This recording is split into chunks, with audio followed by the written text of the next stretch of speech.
خارجی ایک جماعت تیار ہوئی جو حضرت امیر معاویہ کی بھی دشمن، حضرت علی کی بھی دشمن. ان لوگوں نے یہ فتنہ اٹھایا کہ یہ دونوں جماعتیں کافر ہو گئی، ہم اپنی جماعت لے کر الگ ہوتے ہیں. اور یہ جماعت یہ پھر نہیں بنی شیعہ حضرات کے بعد ایک خارجی جماعت. اور یہ جب کافر خود ہو گئے، ظاہر سی بات ہے رسول اللہ کے 2 صحابہ کو کافر کہنا خود کافر ہونا ہے. یہ جماعت نکلی، حضرت علی نے ان سے بھی مقابلہ کیا مقام نہروان میں. اور جتنے خارجی تھے یہ اتنے سخت ہو گئے تھے کہ جو بھی مسلمان گزرتا تھا اس کا پورا مال لوٹتے تھے اور اس کو جلا دیتے تھے. حضرت علی کی دشمنی میں مسلمانوں کے دشمن ہو گئے. تو پھر حضرت علی نے ان کے ساتھ مقابلہ کیا اور وہ جتنے خارجی ہوئے تھے ان کو قتل کیا. چند خارجی بچ کر کے وہاں سے نکل کر بھاگے اور انہوں نے اپنی الگ الگ جماعتیں بنائی. اب شدت بدلہ لینے کی شدت انتقام اتنا گھر کر گیا خارجیوں میں کہ 3 خارجی لوگ ایسے ہوئے میٹنگ کیا اور انہوں نے کہا دیکھو یہ روز روز کی جنگوں سے پریشان ہیں، یہ 3 بڑے لوگ جو ہیں علی بن ابی طالب، عمرو بن عاص، امیر معاویہ، ان تینوں کو قتل کر دیتے معاملہ ہی ختم ہو جائے گا. نعوذ باللہ. یہ 3 کاموں کے لیے عبد الرحمن بن ملجم، عمرو بن بکیر اور ایک شخص اور تھا برکہ بن عماد یا کچھ اس کا نام برکہ تھا. یہ 3 خارجی لوگ تھے. میٹنگ کیا، کہا ہم تینوں ایک ہی دن کا انتخاب کرتے ہیں، ایک ہی دن تینوں کو ماریں گے. 3 بڑے صحابہ کو، حضرت علی کو، حضرت عمرو بن عاص کو، حضرت امیر معاویہ کو. ان تینوں نے، حتیٰ کہ یہ جو عبد الرحمن بن ملجم ہے اس نے شادی کی، یہ عاشق تھا ایک عورت کا، اور اس نے شادی میں اپنی عورت کے مہر میں یہ رکھا تھا کہ 12,000 دینار مہر میں دوں گا اور علی بن ابی طالب کی گردن مہر میں دوں گا. قتل مہر میں رکھا تھا. اس قدر دشمنی کوٹ کوٹ کر بھری ہوئی تھی. اور ان تینوں نے ایک تاریخ متعین کی، رمضان المبارکہ کی. 17 رمضان کو تینوں اپنے اپنے علاقوں میں گئے. حضرت علی کوفہ میں تھے، حضرت عمرو بن عاص یہ مدینے میں یا دوسرے علاقے میں تھے، حضرت امیر معاویہ ملک شام میں تھے. تینوں پھیل گئے اپنے اپنے ان منصوبوں کو لے کر. اور حضرت امیر معاویہ حضرت عمرو بن عاص کے لیے جو لوگ گئے تھے، ایک برکہ اور ایک جو حضرت عمرو بن عاص کو قتل کرنے والا تھا، یہ تینوں بکیر، عمرو بن بکیر، یہ دونوں جو ہے اپنی پلاننگ میں فیل ہوئے. لیکن عبد الرحمن بن ملجم یہ تلوار کو زہر میں بجھا کر کے کوفہ میں روز انتقام کی آگ میں بھڑکتا رہا. اور حضرت علی رضی اللہ تعالیٰ عنہ ایک رات سوئے ہیں اور خواب میں رسول اللہ صلی اللہ علیہ وسلم کو دیکھا، جیسے حضرت عثمان اپنی شہادت کے دن ایک دن پہلے دیکھے. حضرت علی رضی اللہ تعالیٰ عنہ نے خواب میں رسول اللہ سے عرض کیا، یا رسول اللہ میری امت نے مجھے ٹھیس پہنچائی، آپ کی امت کے کچھ لوگوں نے مجھے ٹھیس پہنچائی. رسول کریم صلی اللہ تعالیٰ علیہ وسلم نے فرمایا، اے علی تم کل کھڑے ہو جانا، ان قریب وہ پوری قوم ہلاک ہوگی جس نے تجھے ٹھیس پہنچائی. رسول کریم صلی اللہ تعالیٰ علیہ وسلم نے فرمایا، اور ان کی زندگی میں ہی یہ حضور نے فرمایا تھا، علی جو جماعت تم سے نفرت کرے گی وہ جہنم میں جائے گی. حضور نے تو منافق کی علامت بھی بتائے، جس کو علی سے بغض ہوگا وہ مومن نہیں منافق ہوگا، زندگی میں فرمایا تھا. تو حضرت علی نے خواب دیکھا، صبح حضرت حسن کو اٹھایا بستر سے، امام حسین کو اٹھایا، کوفہ میں تھے، کہا کہ چلو فجر کی نماز کے لیے جا رہے تھے. اور حضرت علی کی عادت تھی فجر کی نماز کے لیے لوگوں کو جگاتے تھے، ہر گھر سے آواز دیتے تھے زور سے. حضرت حسن اور حضرت حسین کو اٹھایا اور کہا میں نے خواب میں رسول اللہ کو دیکھا ہے، اور رسول پاک صلی اللہ تعالیٰ علیہ وسلم نے مجھ سے یہ فرمایا، وعدہ فرمایا. اور اس کے بعد یہ کہتے ہوئے حضرت علی محراب کی طرف بڑھ رہے تھے سارے لوگوں کو. یہ عبد الرحمن بن ملجم نے حضرت علی کرم اللہ وجہہ الکریم کے چہرے پر وار کیا، اور وہ تلوار سے حضرت علی رضی اللہ تعالیٰ عنہ کے انجانے میں چہرے سے ایسا گھاؤ بیٹھا کہ ایک ایک بات جگرے کئی حملے کیے نماز پر جانے والے کے لیے. اور اسی وقت حضرت علی رضی اللہ تعالیٰ عنہ کے جسم میں زہر بھی سرایت کر گیا، چہرے سے لے کر حضرت علی رضی اللہ تعالیٰ عنہ کے کندھے تک زخم آیا تھا. آپ زمین پر آ گئے تو آپ کو سارے لوگوں نے اٹھایا. یہ فجر کا وقت تھا، 17 رمضان المبارک کی تاریخ تھی. مولا کائنات علی مرتضیٰ رضی اللہ تعالیٰ عنہ کو گھر لایا گیا تو آپ جام شہادت نوش فرما گئے. اس حیدر کرار فاتح خیبر کی شہادت ہو گئی 17 رمضان کو. مارنے والا قاتل عبد الرحمن بن ملجم، اس کو پکڑ کر کے لوگوں نے ٹکڑے کر دیے تھے اور اس کے ٹکڑے جلا دیے گئے تھے. خارجی تھا، لیکن میرے عزیزوں مولا کرم اللہ وجہ الکریم علی بن ابی طالب کے قتل کے ساتھ ہی اسلام کا تاریخ کا ایک دروازہ بند ہو گیا. یہ ایک ایسا دور تھا جہاں پر خلافت راشدہ ختم ہو گئی. خلفائے راشدین جو 4 ہیں، اور بعض نے حضرت حسن بن ابی طالب کو بھی خلفائے راشدین میں شمار کیا. اب میں یہاں تاریخ کو روک دیتا ہوں اور عرض کرتا ہوں، میرے آقا نے فرمایا تھا کہ میرے بعد 30 سال خلافت ہوگی. الخلافت بعدی 30 ثم الملوک. 30 سال میرے بعد خلافت ہوگی اور اس کے بعد بادشاہت آ جائے گی. اب حساب کرو، سیدنا ابو بکر صدیق کا زمانہ 2.5 سال کا، 2 سال کچھ مہینے. حضرت عمر فاروق رضی اللہ تعالیٰ عنہ کا زمانہ 10 سال، کتنے ہوئے؟ 12.5 سال. حضرت عثمان بن عفان رضی اللہ تعالیٰ عنہ کا زمانہ 12 سال، کتنے ہوئے؟ 24.5 سال. حضرت علی بن ابی طالب رضی اللہ تعالیٰ عنہ کی خلافت کا کل زمانہ 5 سال کچھ مہینے تھا. کتنے ہوئے؟ 29.5 سال. 6 مہینے بچے تھے جس میں حضرت امام حسن خلیفہ ہوئے تھے. اسی لیے بہت سارے مفسرین محدثین یہ کہتے ہیں وہ بھی خلفائے راشدین میں شامل ہیں. 6 مہینے کے بعد انہوں نے خلافت امیر معاویہ کو دے دی تھی. لیکن خلافت کا دروازہ یہاں پر جو راشدہ ہے، خلافت راشدہ بند ہو گیا. خلفائے راشدین کا وہ سنہرا دور ختم ہو گیا. عزیزان گرامی، اسلام کی تاریخ کی وہ سچائیاں ہیں جو ہر جوان کو سننا چاہیے.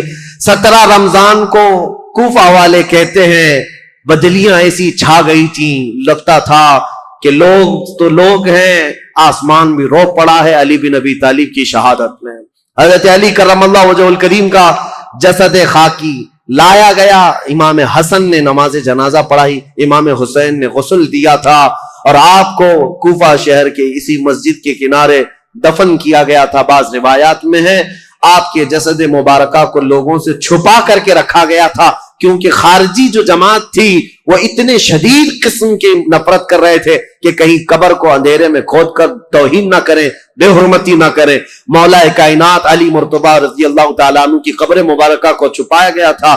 لیکن بہت ساری روایتیں بتاتی ہیں مقام نجف اشرف جو کوفہ کا حصہ تھا جہاں مولا علی کو دفن کیا گیا، آج بھی امیر المومنین کا دروازہ بڑی شان کے ساتھ کھلا نظر آتا ہے. اور ان کی تربت انور پر جب جھنڈا لہراتا ہے تو میرے عزیزوں، کئی مرتبہ نجف جانے کا موقع ملا، کئی مرتبہ عراق گیا.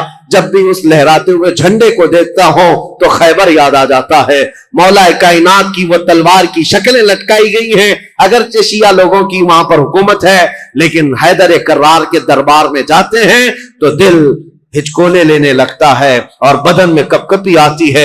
اس دربار میں آئے ہیں جس نے خیبر کے پھاٹک کو ایک ہاتھ سے اکھاڑ کر پھینکا تھا، جس نے اسلام کی تاریخ میں ایک نیا دروازہ کھولا تھا، جس کو رسول اللہ نے اپنی وفات کے وقت تک پسند کیا تھا. آپ کو پتا ہے پیدا ہوئے علی، حضرت علی جس دن پیدا ہوئے رسول اللہ نے اپنا لعاب پاک ان کو چٹایا تھا. روایات یہ ہے حضرت علی نے آنکھیں کھولی نہیں تھی، سب سے پہلے آنکھیں کھولی تو دیکھا تو چہرے رسول کو دیکھا تھا. رسول کریم صلی اللہ تعالیٰ علیہ وسلم کے گھر میں پرورش پائے، اپنے باپ کے گھر میں نہیں، رسول اللہ کے گھر میں. جب رسول اللہ نے اسلام کی دعوت دی، سب سے پہلے اسلام لانے والے علی بن ابی طالب تھے. جنگوں میں ہر جگہ شریک، بدر میں بڑھ کر مقابلہ کرنے والے. احد میں حضرت علی کے جسم پر 18 زخم ایسے تھے جن ہر زخم سے خون رستا تھا. صحابہ کہتے ہیں ہم کہتے تھے علی کو کہ زخموں کی پٹی کر لو، لیکن وہ دوڑے جاتے تھے کہ میں رسول اللہ کو دیکھ لوں. میدان جنگ میں اس طرح ثابت قدم رہنے والے. ایک مرتبہ لوگوں نے کہا حضرت علی ان کے پنڈلی میں ایک تیر ایسا چبھ گیا تھا کہ نکالتے تو گوشت نکل آ جاتا تھا، آپ نکالنے نہیں دے رہے تھے. لوگوں نے کہا علی بن ابی طالب کی اس پنڈلی سے تیر اس وقت نکالو جب یہ نماز پڑھنے کے لیے چلے جائیں، اس لیے کہ نماز میں ایسے محو ہو جاتے تھے دنیا و ما فیہا سے بے خبر. دنیا میں ہو کیا رہا ہے، کیونکہ وہ اپنے خالق کائنات کے رب کے حضور سجدہ کرتے. جو لوگوں نے یہ کہا حضرت علی جیسی نماز کے لیے رکعت باندھے، ان کی پنڈلی سے یہ تیر کھینچ کر نکالا گیا، اس تیر کے ساتھ گوشت بھی نکل کر کے آ گیا، لیکن ان کی نماز نہیں ٹوٹی. نماز مکمل کیا، سلام پھیرنے کے بعد لوگوں سے پوچھا کس نے میری پنڈلی سے تیر نکالا اور کس وقت نکالا، مجھے تو خبر ہی نہ ہوئی۔ وہ حیدر کرار کی نماز تھی۔ رسول اللہ کے ساتھ ہر گھڑی رہنے والے حضور صلی اللہ تعالی علیہ وسلم نے اپنی عزیز لخت جگر فاطمۃ الزہرا کے لیے کسی کو منتخب کیا تھا، وہ علی بن ابی طالب کو منتخب کیا تھا۔ اور یہ بات بھی بتا دوں، رسول اللہ نے اپنے جانے کے وقت جن لوگوں کا نام فرمایا تھا کہ میں ان لوگوں سے راضی ہوں، وہ کون لوگ تھے جن کے ناموں میں حضرت علی کا نام تھا؟ حضور نے فرمایا میں ان سے راضی ہوں۔ وفات کے وقت بھی رسول اللہ ان سے راضی تھے، اور حضور صلی اللہ تعالی علیہ وسلم کے پردہ کرنے کے بعد جو سعادت حاصل ہوئی حضرت علی کو، حضور صلی اللہ تعالی علیہ وسلم کا کفن حضرت علی نے باندھا تھا، تجہیز و تکفین آپ نے فرمائی تھی، اور رسول کریم صلی اللہ تعالی علیہ وسلم کو آخری مرتبہ قبر انور میں جو اتارا گیا ہے، اس قبر میں اترنے والے بھی علی بن ابی طالب تھے۔ یہ فضائل، یہ کمالات بے شمار ہیں۔ مولا علی کرم اللہ وجہہ الکریم ان سارے فضائل و کمالات کو لے کر 17 رمضان المبارکہ کو یہ سورج غروب ہو گیا اور دنیا میں اندھیرا چھا گیا، فتنوں کا ایک نیا دور کھلا، اور پھر ایسے فتنے کہ آج تک تھم نہ سکے اور قیامت تک رک نہ سکیں گے۔ مولا علی شیر خدا، ان کی تربت پر کروڑوں سلام، ان کی تربت انور پر لاکھوں انوار و تجلیات رب کی اترے۔ عزیزان گرامی وقار، بات صرف اتنی کہوں گا، یہ چاروں خلفائے راشدین ہر ایک کا اپنے دور میں ایک ایک کمال ہے، اور ایسا کمال ہے کہ یہ چاروں خلفائے راشدین کی تاریخ اگر میں ایک جملے میں عرض کروں تو بات صرف اتنی ہے، اسلام تیری نبض نہ ڈوبے گی حشر تک، اسلام تیری نبض نہ ڈوبے گی حشر تک، تیری رگوں میں رواں خون ہے 4 یار کا، تیری رگوں میں رواں خون ہے 4 یار کا۔ اسلام کی یہ سرسبز و شادابی جو آج دیکھتے ہیں، یہ رسول اللہ کے ان خلفائے راشدین کا خون ہے، ان کی محنتیں ہیں، ان کا کردار ہے، اور آج بھی دنیا یہ خلفاء کی مثال لانے سے عاجز ہے۔ بڑے بڑے بادشاہ آئے ہوں گے، لیڈر آئے ہوں گے، حکمران آئے ہوں گے، لیکن میرے مصطفیٰ کی یہ 4 غلام کوئی لا کر کے دکھا دے، وہ کوئی دنیا اس طرح کی غلام لا نہ سکے گی۔ حیدر کرار جو ٹوٹی چٹائی پر بیٹھ کر لوہے محفوظ کا مطالعہ کرتے ہوں، رسول اللہ صلی اللہ تعالی علیہ وسلم کے ان غلاموں کی تربت پر مولا کروڑوں رحمت نازل فرما۔ ایک انصاری صحابی کو حضور بلاتے اور ایک مہاجر کو، اور دونوں کا ہاتھ پکڑ کر کہتے آج سے تم بھائی بھائی۔ تو یہ عقد مواخات میں نے تاریخ میں بتایا تھا، حضور نے ہجرت کے بعد سب سے پہلے کام یہ فرمایا تھا، بھائی چارگی قائم کر دی تھی۔ تو یہ زبانی نہیں بلکہ وہ صحابہ حقیقت میں پوری زندگی میں ان کو بھائی بنا کر رہتے تھے، حتیٰ کہ اپنی جائیدادوں میں بھی ان کو حصہ دیا ہے حضور نے، جن کو بھائی بنایا۔ تو یہ عقد مواخات چل رہا تھا، ایک انصار ایک مہاجر، ایک انصار ایک مہاجر، سب کی جوڑیاں بن گئی مدینے میں۔ اور جب یہ عقد مواخات ختم ہوا تو حضرت علی اکیلے بچ گئے، ان کے لیے کوئی انصار جوڑی کے لیے بچا ہی نہیں تھا۔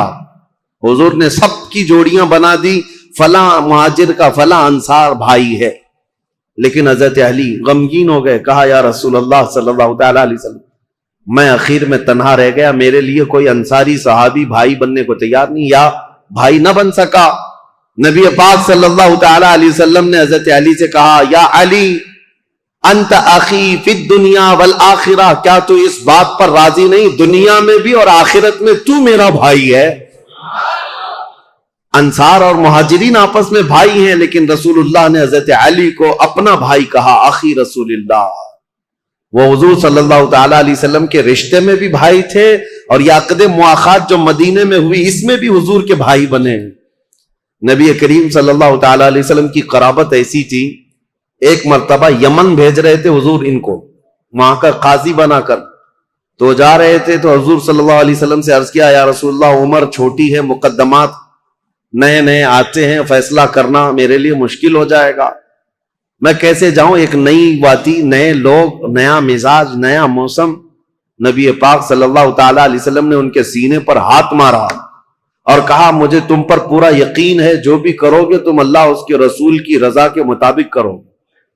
اور اس کے بعد مولا کائنات علی بن ابی طالب کرم اللہ وجہہ الکریم فیصلوں میں اس قدر ماہر ہو گئے کہ پورے مدینے کے صحابہ کہتے ہیں ہم سے چھوٹی بھی چیز کوئی ہوتی تو ہم یہی کہتے کہ حضرت علی کے پاس لے چلو، حتیٰ کہ جب حضرت عمر فاروق کا دور آیا، حضرت عمر فاروق جب کبھی کوئی مقدمہ آتا تو مجلس میں پہلے پوچھتے علی ہے کہ نہیں ہے، مقدمہ بعد میں سنتے، پہلے پوچھتے علی ہے یا نہیں۔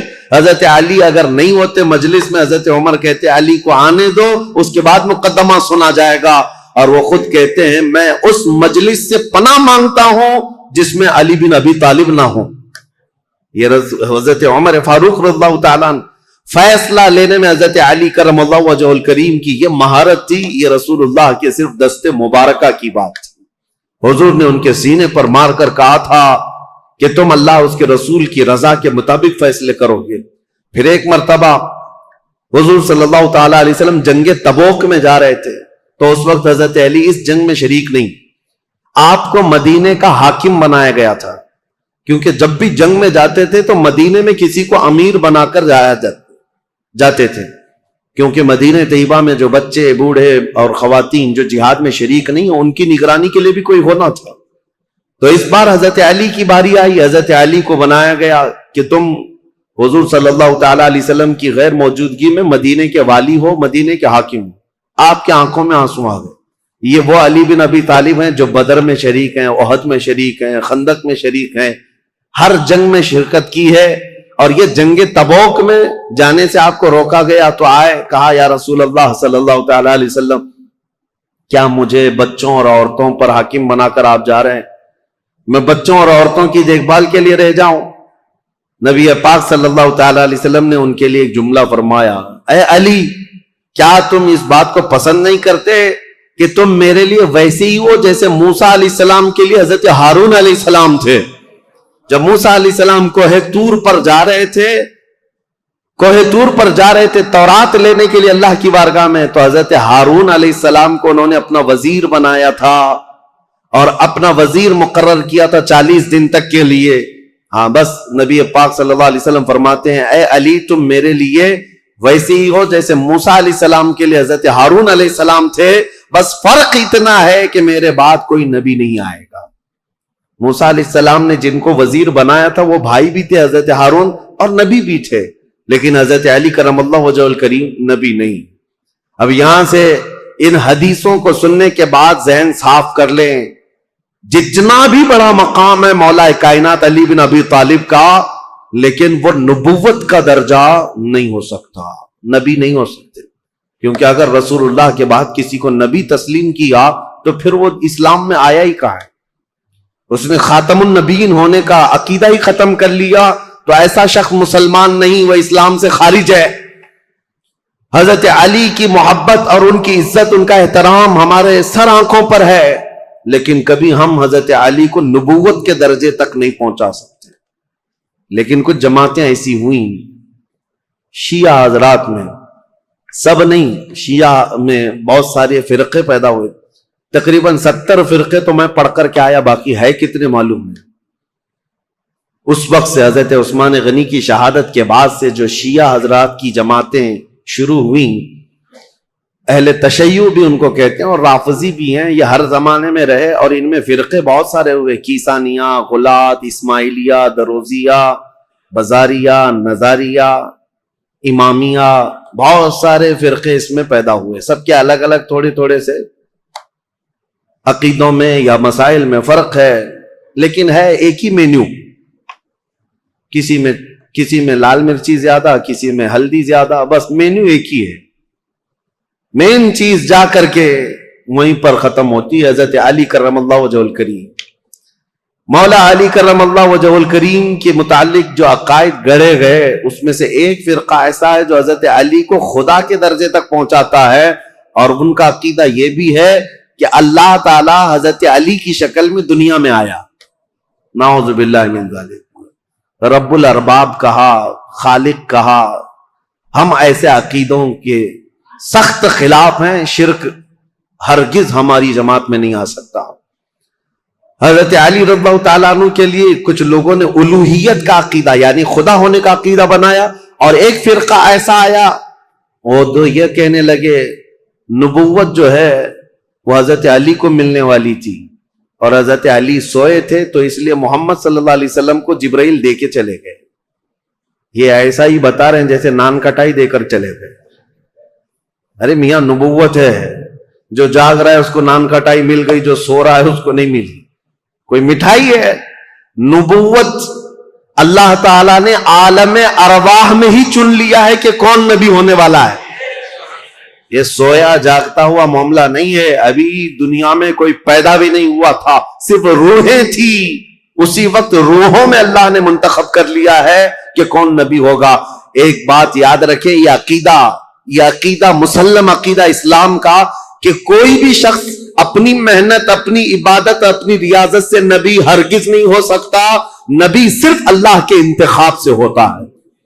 ہاں ولی بن سکتے ہو، آپ کثرت سے عبادت کر رہے ہو، اللہ کے ولی بن گئے، پرہیزگار بن گئے. ولی تو کوئی بنتا ہے کبھی عبادات سے، محنت سے، کثرت سے، اور کبھی عطا سے، لیکن نبی محنت سے، عبادت سے نہیں ہوتا.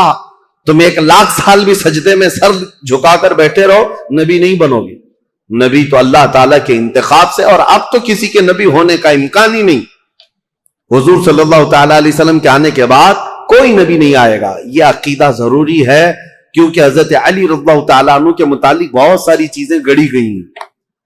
بیچ کا راستہ یہی ہے جو حق ہے، اہل سنت و جماعت کا راستہ، کہ ہم مولا کائنات علی ابن ابی طالب کرم اللہ وجہہ الکریم کو اسی عظمت کے ساتھ مانتے ہیں جیسے رسول اللہ کے صحابہ مانتے تھے، اور حضور نے جیسے ان کے متعلق فضیلت بیان فرمائی وہی اسی حیثیت سے ہم مولا کائنات علی ابن ابی طالب رضی اللہ تعالیٰ عنہ کو سر آنکھ پر رکھتے ہیں. ہم ان وہابیوں کی طرح بھی نہیں جو حضرت علی رضی اللہ تعالیٰ عنہ کی شان کو گھٹاتے ہیں، نعوذ باللہ. ہم برسر اعلان یہ کہتے ہیں کہ رسول اللہ صلی اللہ تعالیٰ علیہ وسلم نے غدیر خم پر یہ خطبہ ارشاد فرمایا تھا، من کنت مولا فہذا علی مولا. یہ حدیث اتنی تواتر کے ساتھ ہے کہ اتنے صحابہ اور اتنے لوگوں نے اس حدیث کو بیان کیا ہے کہ ان کا جھوٹ پر جمع ہونا محال ہے. اس لیے یہ حدیث بڑے اعلیٰ درجے کی ہے.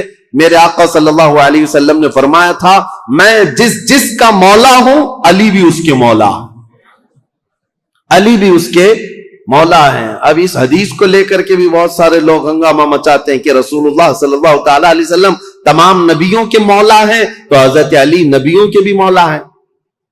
وہ نبیوں کے اوپر بھی لے کر چلے گئے کیونکہ یہ حدیث ہے. حضور نے فرمایا مولا کے عربی میں کئی معنی ہیں. مولا عربی میں جو ہے آقا کو بھی کہتے ہیں، غلام کو بھی کہتے ہیں، مددگار کو بھی کہتے ہیں، دوست کو بھی کہتے ہیں. عربی کی شدھ بدھ رکھنے والا وہ سمجھے گا کہ کہاں کیا معنی لینا ہے. اسی طرح سے اگر عربی کی ترجمے کرنے لگ جائیں تو پھر اوٹ پٹانگ حرکتیں شروع ہو جائیں گی، جیسے گوگل ٹرانسلیٹ کر کے دے دیتا ہے. وہ کچھ بھی جیسا ہو اسی طرح سے اٹھا کر دے دے گا. ایک لفظ عربی میں آتا ہے اور اس کے 70 معنی ہیں، کسی کے 50 معنی، کسی کے 500 معنی. عربی کی ڈکشنری اگر آپ سمجھنا چاہیں تو بہت وسیع ہے، سمندر ہے یہ عربی لغت. یہاں تک کہ ایک ایک لفظ پر لوگوں نے کتاب لکھ ڈالی ہے عربی کے ایک ایک لفظ پر. تو مولا کا مطلب کئی معنی ہیں. تو جہاں پوری کائنات مراد ہوگی، حضور نے فرمایا میں جس کا مولا ہوں، یقیناً میرے نبی آقا ہیں. جس کے حضور آقا ہیں، حضرت علی بھی اس کے آقا ہیں. لیکن نبیوں کے متعلق یہ معنی نہیں لیا جائے گا. انبیاء کرام افضل ہیں، پوری مخلوق میں سب سے افضل ہیں، اور جو بھی ہوگا نبیوں کے بعد افضل ہوگا.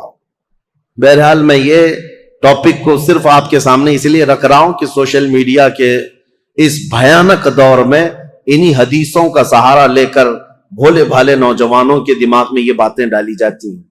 یہ چیزیں بھی لائی گئی ہیں حضرت علی نبیوں سے افضل ہیں. نہیں، اللہ کے انبیاء جتنے نبی ہیں وہ کائنات میں روئے زمین میں سب سے افضل انسان ہیں، اور ان کے بعد دوسرے صحابہ میں افضلیت ہے. سیدنا علی بن ابی طالب کرم اللہ وجہ الکریم کے کمالات. اب میں آپ کو کیا بتاؤں کہ قرآن پاک کی جو آیت میں نے پڑھی ہے، محمد الرسول اللہ والذین معه اشداء علی الکفار رحماء بینہم تراہم رکعا سجدا. ان میں یہ چاروں خلفائے راشدین کا ذکر آ گیا ہے. صاحب یعنی مفسرین یہ فرماتے ہیں اس آیت میں حضرت علی رضی اللہ تعالیٰ عنہ کا ذکر بھی ہے. اور ابن عساکر نے تو یہ روایت کیا ہے کہ قرآن کی تقریباً 300 آیتیں ایسی ہیں جس میں حضرت علی رضی اللہ تعالیٰ عنہ کی فضیلت ثابت ہوتی ہے. اتنی بڑی بات ہے یہ. مولا علی کرم اللہ وجہ الکریم کے فضائل و مناقب بے شمار ہیں. اب ان کا دور کیسے آیا ہے, ان کی فضیلتیں آپ سنتے رہتے ہیں. اور سچ فرمایا شاعر نے, ان کی فضیلت میں ایک جملہ کافی ہے, شاہ مرداں شیر یزداں قوت پروردگار لا فتح الا علی لا سیف الا ذوالفقار. فارسی کا یہ لفظ ہے, فارسی کا یہ شعر ہے جس میں شاعر یہ کہتا ہے شاہ مرداں یعنی انسانوں کا کوئی بادشاہ ہے تو مولا کائنات علی بن ابی طالب ہے. شیر یزداں اللہ کا کوئی شیر ہے تو علی بن ابی طالب ہے. قوت پروردگار دنیا میں اگر کسی کے پاس رب تبارک و تعالیٰ کی عطا کی ہوئی طاقت ہے, مظہر ہے کوئی, تو علی بن ابی طالب کو دیکھا جائے. لا فتح الا علی, شاعر یہ کہتا ہے حقیقت میں جوان کہلانے کے لائق کوئی ہے تو ابو طالب کا بیٹا علی ہے. اور پھر اگر تلوار کسی کی ذکر کرنے کے لائق ہے تو وہ ذوالفقار حیدری علی کی تلوار ہے. یہ ان کی تعریف میں کل ملا کر کے یہ جو جملے ہیں سب اس میں جمع ہو گئے.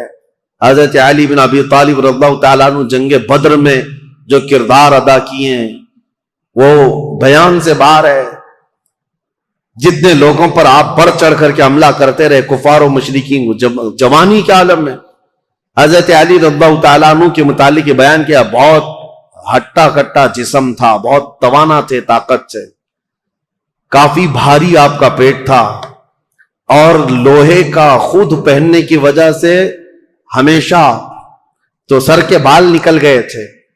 اتنی جنگوں میں شرکت فرماتے رہے, لوہے کی وہ ٹوپی ہوا کرتی تھی.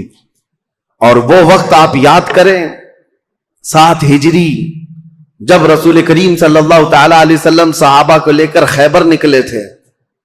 تقریباً مدینے سے 200 کلومیٹر دور یہ خیبر کی وادی ہے جہاں یہودیوں نے اپنا اڈا بنا لیا تھا اور مسلمانوں کے خلاف روزانہ نت نئے فتنے وہاں سے نکلتے تھے اور منصوبے بنائے جاتے تھے حضور کے خلاف, مدینے کے خلاف, اور مکہ کے مشرکین بھی اس میں حصہ لیتے تھے. نبی کریم صلی اللہ تعالی علیہ وسلم کو خبر یہ ہوئی کہ خیبر کے یہودی ایک جنگ کرنے کے لیے آ رہے ہیں مدینے, اور انہوں نے مکہ کے کافروں کو بھی بلا لیا ہے, نجد کے کافروں کو بھی بلا لیا ہے, سب کو جمع کر کے دعوت دی ہے. حضور کو جیسی یہ خبر ملی, ابھی یہودی خیبر سے نکلتے کیا رسول اللہ خود صحابہ کے ساتھ خیبر پہنچ گئے. اور میں نے یہ خیبر کی تفصیلی جنگ کا بیان آپ کے سامنے پیش کر چکا ہوں جمعہ میں, جیسے سیرت مصطفیٰ کا جو درس کنٹینیو چلتا ہے اس میں جنگ خیبر میں نے بیان کیا ہے. یہ سخت قسم کی جنگ تھی. یہودی بڑے بڑے قلعوں میں وہاں پر محفوظ رہتے تھے, اتنے بڑے قلعے تھے ان کے, آج تک وہ موجود ہیں. 1400 سال کے بعد آج بھی وہ قلعے وہاں پر ویسی ہیں.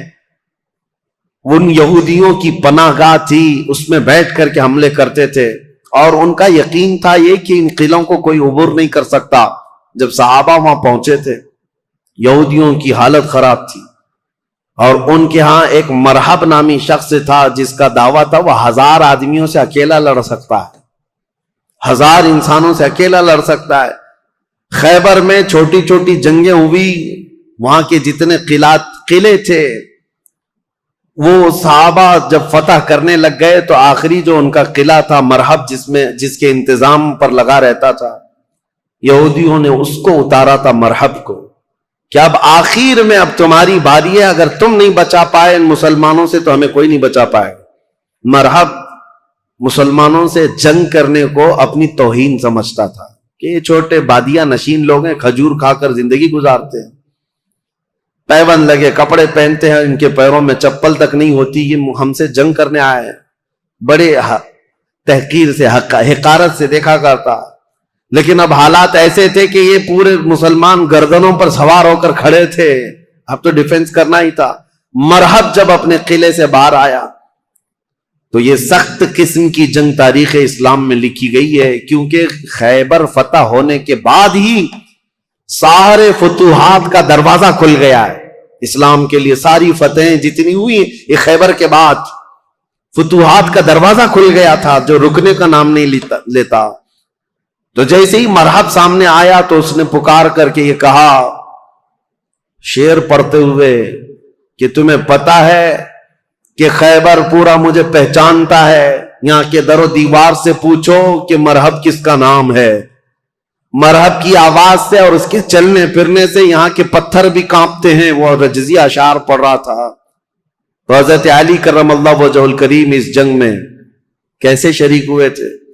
یہ 3 دن تک کنٹینیو چل رہی تھی، صحابہ کو فتح نہیں مل رہی تھی، کچھ صحابہ شہید بھی ہو گئے تھے. اور رات کے وقت رسول کریم صلی اللہ تعالی علیہ وسلم بیٹھے اور کہا کل کی صبح ہونے دو، میرے ہاتھ میں جو پرچم ہے میں ایسے کو دوں گا جس کو اللہ اس کے رسول بے حد چاہتے، اور اللہ تعالیٰ نے اس کے ہاتھ میں یہ فتح رکھی ہے. صحابہ کہتے ہیں پوری رات ہم نہیں سوئے. حضور نے جو یہ بشارت دی تھی اس میں بشارتیں کیا کہتی؟ ایک تو یہ تھی کہ قلعہ اس کے ہاتھ فتح ہوگا، دوسرا یہ کہ اللہ اس کو اور اس کے رسول بے حد اسے چاہتے ہیں. حضرت عمر کہتے ہیں ہمیں غالب گمان یہی رہتا تھا کہ شاید جھنڈا ہمارے ہاتھ میں آئے گا.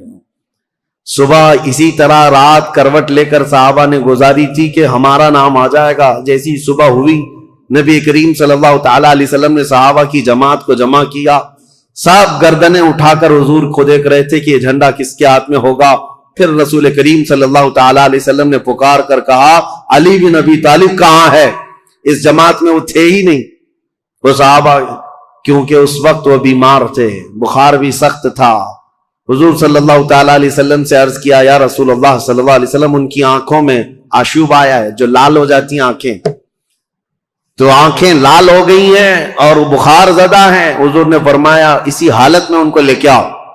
بستر سے اٹھا کر حضرت علی کو لایا گیا، آنکھوں سے پانی بہ رہا تھا. نبی کریم صلی اللہ تعالی علیہ وسلم نے اپنا لعاب پاک ان کی آنکھوں پہ لگایا. حضرت علی کہتے ہیں میری آنکھیں اخیر زمانے تک اتنی تیز نظر آتے تھا جس کا کوئی اندازہ نہیں کر سکتا. حضرت علی رضی اللہ تعالیٰ عنہ کے ہاتھ میں حضور نے جھنڈا دیا اور کہا جاؤ اللہ اس کے رسول تمہیں بے حد چاہتے ہیں اور یہ فتح تمہارے نام رکھی ہے. سارے صحابہ کہتے ہیں حضرت علی کو دیکھ کر ہم رشک کرتے تھے کہ کیا مقام پایا علی بن ابی طالب نے. اس وقت ان کی جوانی کا ہی وقت تھا اور جب وہ جھنڈا ہاتھ میں لے کر کے آئے تھے یہ مقابلہ مرحب سے ہونا تھا، جو 1000 انسانوں سے تنہا لڑ سکتا تھا، اکیلا لڑنے کی طاقت رکھتا. جب وہ رجزی اشعار پڑھ رہا تھا، جانتے ہو قلعوں کی دیواروں سے پوچھو مرحب کس کا نام ہے، یہاں کے پتھر میرے چلنے پھرنے سے کانپ جایا کرتے ہیں. پھر حضرت علی آگے آئے، پوچھا مرحب نے تم کون ہو؟ حضرت علی نے کہا انا الذی سمتنی امی حیدرہ، میں وہ ہوں کہ میری ماں نے میرا نام حیدر رکھا ہے. حیدر کا مطلب جانتے ہو؟ حیدر کا مطلب جنگل میں، گھنے جنگلات میں اپنے پیر پھیلائے ہوئے نہایت ہی سخت قسم کا چہرہ لے کر کے بھوکا پلٹوار کرنے والا وہ شیر بپر جس کو دیکھ کر کے پورے جنگل میں ہیبت طاری ہوتی ہے، اس کو عربی میں حیدر کہا جاتا ہے. حضرت علی کہتے ہیں عربی جاننے والے سمجھ سکتے تھے. انہوں نے رجزی اشعار میں حضرت علی نے صرف اتنا کہا انا الذی سمتنی امی حیدرہ، میں تو وہ ہوں کہ میری ماں نے میرا نام حیدر رکھا ہے. مرحب نے کہا تو جیسے چھوٹے لڑکے سے میں مقابلہ کرنے کو اپنی توہین سمجھتا ہوں، میں توہین سمجھتا ہوں. حضرت علی نے کہا رسول کریم صلی اللہ تعالی علیہ وسلم کی جماعت سے ہوں، پہلے مجھ سے مقابلہ کر لو، بعد میں بڑے تمہارے مقابل میں آ جائیں گے. جب مرحب اترا حضرت علی کرم اللہ وجہ الکریم کے مقابلے میں، تاریخ آج بھی گواہ ہے، اس کے لوہے کی ٹوپی، اس کا لوہے کا لباس اتنا مہنگا ہوا کرتا تھا، اور وہ تلوار لہراتے ہوئے آیا اور پہلی تلوار اتنی تیز مارا تھا کہ حضرت علی رضی اللہ تعالیٰ عنہ پر وار جو ہوا، حضرت علی رضی اللہ تعالیٰ عنہ نے اس کے وار کی چمک کو دیکھا، اور جنگ کے میدان میں جو تلوار کی چمک تھی لوگ دیکھ کر کے حیران تھے. اتنی تیز وہ تلوار چلاتا تھا تو صحابہ کہتے ہیں ہمیں خوف ہو گیا, ڈر ہو گیا کہ علی بن ابی طالب گھوڑے پر ہے. ایک ہی بار اس نے ایسا کیا ہے کہ اس کی آواز فضا میں گونج رہی ہے, علی کا کیا ہوگا. حضرت علی رضی اللہ تعالیٰ عنہ بالکل بے خوف تھے. اللہ کے شیروں کو آتی نہیں روباہی. اللہ کا جو شیر ہوتا ہے وہ لومڑی کبھی بنی نہیں سکتا. مولا کائنات علی بن ابی طالب نے اس کے 2 وار کے بعد اپنا جو پہلا وار مارا, صحابہ کہتے ہیں حضرت علی کی 2 دھاری تلوار تھی, مرحب کے سر پر لگی اور اس کے لوہے کی ٹوپی کو کاٹتے ہوئے مرحب کے سینے تک آ گئی.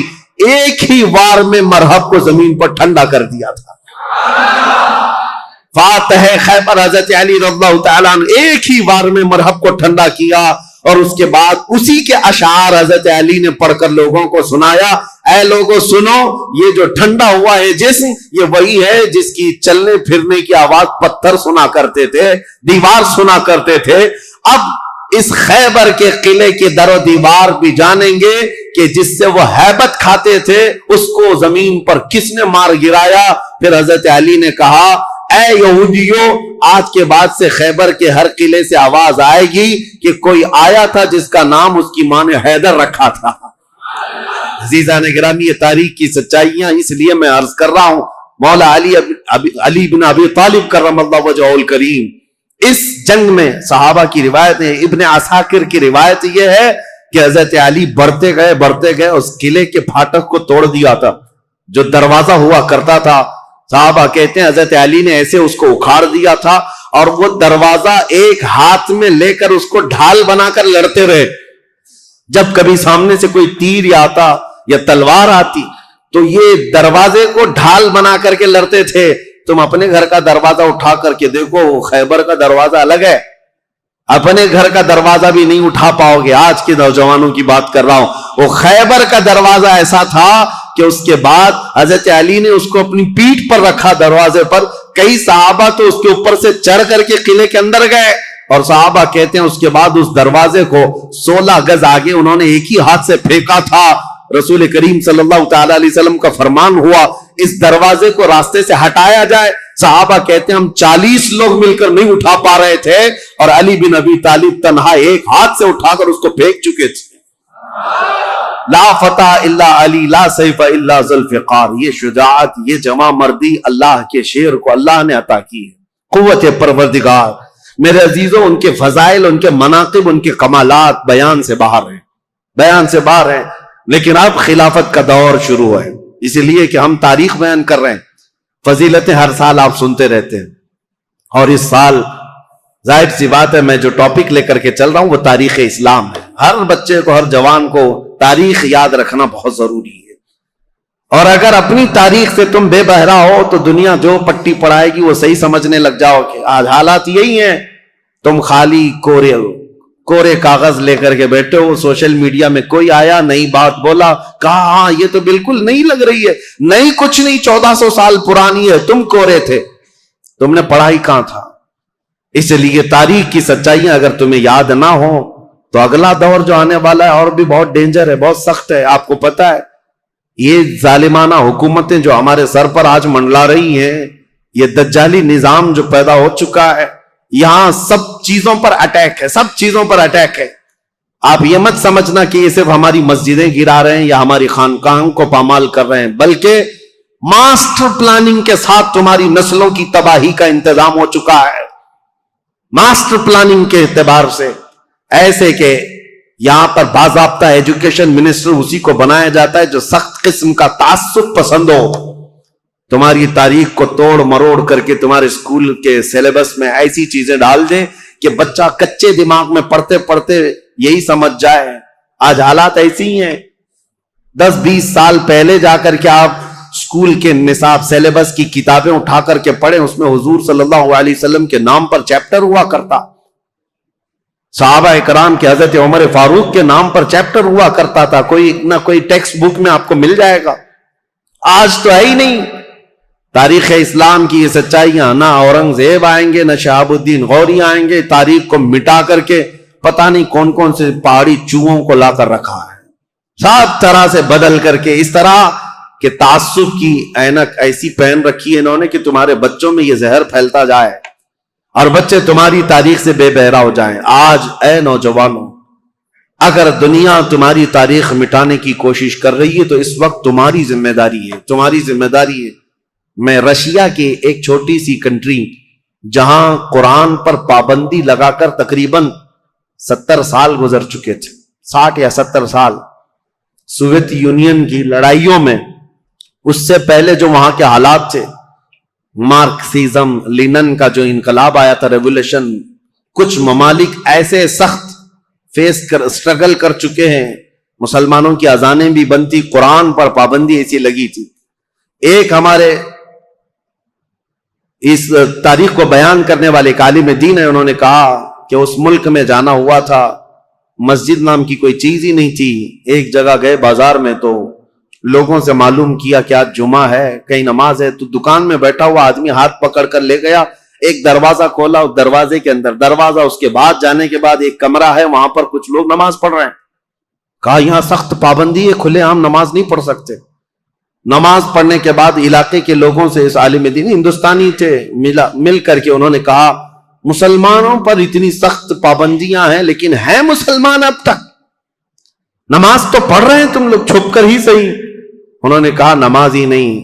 ایک بچے کو انہوں نے سامنے کیا، ایک بچہ تھا تقریباً وہ 12 یا 13 سال کا، کہا یہ قرآن پڑھ سکتا ہے؟ تو وہ ہنسنے لگے، کہا قرآن پڑھ نہیں سکتا بلکہ یہ پورا حافظ قرآن ہے. یہ عالم دین کہتے ہیں میں اس کو جگہ جگہ سے قرآن پوچھتا رہا اور وہ قرآن زبانی سناتا رہا. ایسی جگہ پر جہاں اذان پر پابندی ہو، جہاں قرآن رکھ نہیں سکتے، ایک بچہ حافظ قرآن ہے. انہوں نے پوچھا کہ بیٹا یہ حفظ قرآن ایک باضابطہ مدرسہ لگتا ہے ہمارے ہاں، باضابطہ انوائرمنٹ چاہیے، پھر جا کر کوئی حافظ قرآن بنتا ہے، تم ایسی جگہ پر کیسے بنے؟ وہ کہتا ہے بس میں اپنی دادی سے سن سن کر حافظ قرآن بناؤں، میری دادی حافظ قرآن. میں یہ مثال صرف اس لیے دینا چاہتا ہوں، اسلام پر چاہے جیسی سخت حالات آ جائیں، اسلامی سپاہیوں نے اپنے بچوں میں اسلام نسل کرنے کا جب بیڑا اٹھا لیا ہے، دنیا کی عظیم طاقتیں بھی اسلام کو کچھ نہ کر سکی. آج وہ ذمہ داری تمہیں اٹھانے کی ضرورت ہے. تم یہ مت دیکھو کہ کہاں کیا بدلا جا رہا ہے سوشل میڈیا پر اور یا اسکولوں کے نصاب میں، سیلیبس میں اور فلموں میں، جو ہمیں فلما کر کے دکھایا جا رہا ہے. لوگ احتجاج کر کر کے بول رہے ہیں نا کہ اسلام پر ٹارگٹ ہے، 1000 کرنے دو انہیں. یہ آج سول کوڈ کی بات لے کر کے مسلمانوں کے قوانین بدلنے، یہ سب حالات آئیں گے، سخت ترین حالات آئیں گے. ظالموں کو تو اپنا ظلم دکھانا ہی ہے، لیکن اے غیور نوجوانوں تمہاری ذمہ داری ہے، تم اپنے کندھوں پر یہ بیڑا اٹھا لو. ہم دنیا کے در پردہ یا دنیا کے بھروسے پر اپنے بچوں کو نہیں رکھیں گے، ہم اپنے تاریخ کی سچائیاں اپنے بچوں میں منتقل کرتے جائیں گے. یہ گڈی گڑیا کی کہانیاں سنانا چھوڑ دو، اپنے بچوں کو لو، رات میں بیٹھ کر میرے آقا کی اور صحابہ اکرام کے ایمان افروز واقعات سناؤ. اتنے واقعات آپ نے سن لیے، ہر سال کربلا سناتے ہیں.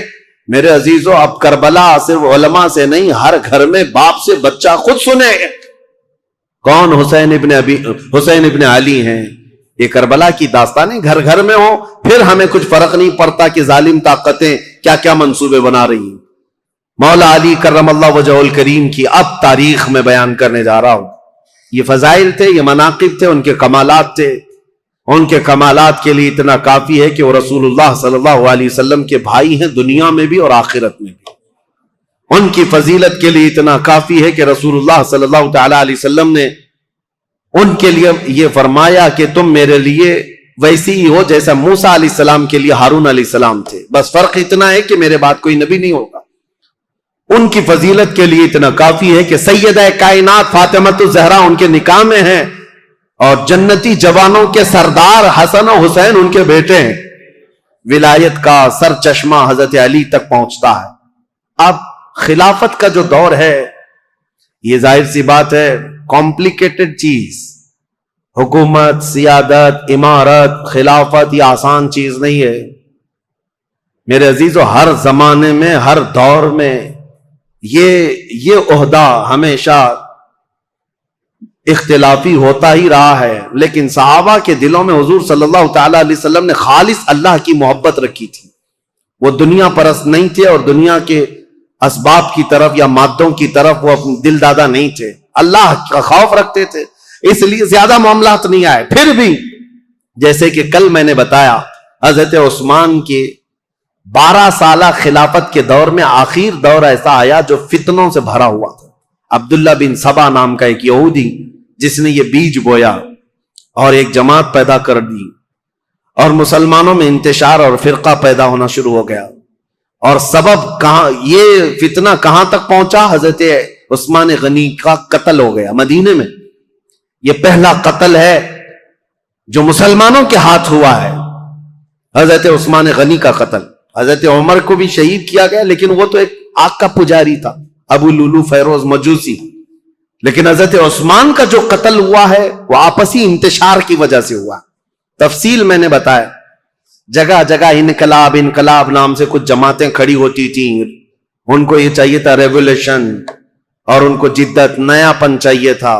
حضرت عثمان کا خلافت کا زمانہ 12 سال ہو رہا تھا، اور یہ وقت یہاں تک آ پہنچا کہ مدینے میں پہنچ کر کے ان سبائیوں نے، مصر کے رہنے والے بلوائیوں نے حضرت عثمان کا قتل کر دیا۔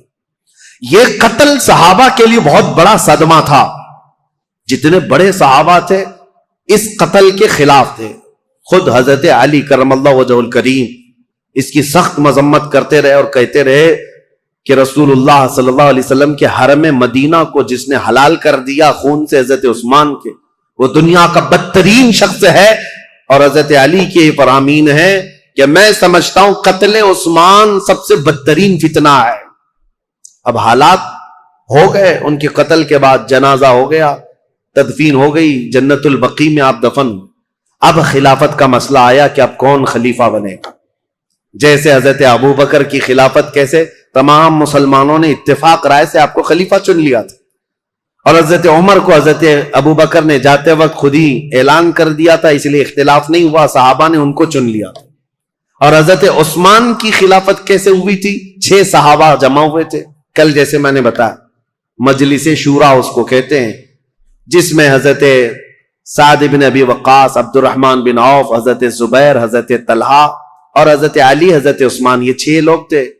حضرت عمر نے جاتے جاتے ان کو منتخب کیا تھا، یہ 6 لوگ جس کو منتخب کریں گے وہ خلیفہ ہوگا۔ ان 6 میں سے 2 تو پہلے ہی ہٹ گئے کہ ہم کو خلافت کا کوئی ارادہ نہیں ہے، اور باقی جو 2 تھے انہوں نے اپنی خلافت دوسرے کو سپرد کر دی، جیسے حضرت زبیر نے حضرت علی کو دے دیا، حضرت طلحہ نے حضرت عثمان کو۔ بچے 2 ہی تھے، حضرت علی اور حضرت عثمان، جو خلافت کے دعوے دار۔ لیکن حضرت عبد الرحمن بن عوف نے دونوں سے وعدہ لے لیا تھا، ہم جس کی بیعت کریں گے ایک دوسرا اس کی پیروی کرے گا، اطاعت کرے گا۔ تو جب حضرت عثمان کی بیعت ہو گئی تو حضرت علی نے بھی بیعت کیا۔ اب یہ پوری روایت مسند ابی یعلا میں، تاریخ ابن عساکر میں، خود حضرت علی کرم اللہ وجہ الکریم سے منقول یہ روایت میں آپ کے سامنے رکھتا ہوں۔ جب حضرت علی کے ساتھ ایک معاملہ پیش آیا تھا، وہ بھی میں ابھی تاریخ میں بتاتا ہوں، 2 جنگیں ہوئی ہیں جو تاریخ کی بدترین قسم کی، یعنی جس میں مسلمانوں کا بہت بڑا نقصان ہوا ہے۔ ان جنگوں کے متعلق ذکر کرنا مسلمانوں میں یہ ضروری نہیں ہے، لیکن ابھی دور ایسا آ گیا ہے کہ چوہے بہت آ گئے ہیں اور تمہارے وائر کاٹنے پر لگے ہوئے ہیں، اسی لیے ہمیں حقیقت تھوڑی بیان کرنی پڑی۔ جنگ جمل، جنگ صفین کے متعلق خلفشار مچا کر رکھا ہے کچھ لوگوں نے، اس لیے حقیقت کیا ہے وہ بتاؤں گا۔ اس وقت جب بصرہ میں گئے تھے حضرت علی، ایک مشہور تابعی ہیں اور ایک صحابی ہیں حضرت احنف بن قیس، انہوں نے پوچھا تھا حضرت علی سے، اے علی، آج آپ اپنے گھوڑے پر سوار ہو کر بصرہ تک آ گئے ہیں، آپ یہ بتائیں رسول پاک صلی اللہ تعالی علیہ وسلم نے کیا آپ کو اس کا حکم دیا تھا، یا آپ یہاں تک کس لیے آئے؟ تب حضرت علی نے تفصیلاً ایک حدیث پر جو حضرت علی سے مروی ہے بیان کیا، کہا لوگوں سنو، میری قرابت رسول اللہ سے کیا ہے وہ بتانے کی چندہ ضرورت نہیں، میری رشتہ داری کیا ہے، لیکن جب رسول کریم صلی اللہ تعالی علیہ وسلم کی وفات ہوئی تو ہمیں ڈر یہ تھا کہ اختلاف پیدا ہو جائے گا مسلمانوں میں، لیکن اللہ کریم ایسا کرم کیا کہ حضرت ابو بکر صدیق کو مہاجرین اور انصار سب نے بالاتفاق خلیفہ مان لیا، حضرت علی کہتے میں بھی اس میں تھا، میں نے بھی حضرت ابو بکر کی خلافت کو تسلیم کیا، اور صرف اتنا نہیں کہ نہ چاہتے ہوئے، بلکہ حضرت علی کہتے وہ اس کے اہل تھے اور اس کے حقدار تھے، ان سے افضل ہم میں کوئی نہیں تھا، میں نے ان کی خلافت کو تسلیم کیا، اور جب جب انہوں نے جنگوں میں شرکت کا کہا میں نے جنگوں میں شرکت کی، جتنا انہوں نے مجھے حصہ دیا میں اس میں سے حصہ لیتا رہا، لیکن جب حضرت ابو بکر صدیق کا انتقال ہوا تو حضرت علی کہتے ہیں میرے دل میں یہ خیال تھا، لیکن حضرت ابو بکر نے جانے سے پہلے ہی ایک وصیت کر دی تھی مسلمانوں کو حضرت عمر کے نام پر کہ عمر بن خطاب کو میں صحیح سمجھتا ہوں، تم لوگ اپنا اس کو منتخب کر لو۔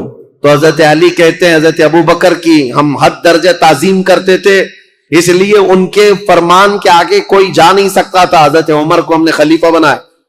حضرت علی کہتے ہیں میں نے حضرت عمر کے 10 سالہ زمانے میں جتنی جنگیں انہوں نے مجھے جہاں جہاں بھیجا میں نے شرکت کی، جو مال غنیمت ملتا تھا ان کی طرف سے میں نے سب لیا، اور ہر چیز میں ان کے شانہ بشانہ رہا۔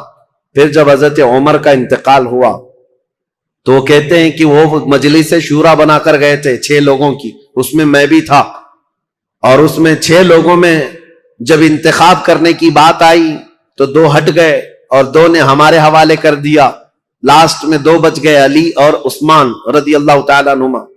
حضرت علی کہتے ہیں چونکہ عبد الرحمن بن عوف نے مجھ سے یہ وعدہ لیا تھا، وہ 6 میں سے ایک صحابی عبد الرحمن بن عوف بھی ہیں، انہوں نے حضرت علی سے وعدہ لیا تھا اے علی اگر آپ کے علاوہ میں کسی اور کے ہاتھ میں بیعت کروں تو کیا آپ اس کے خلاف جائیں گے؟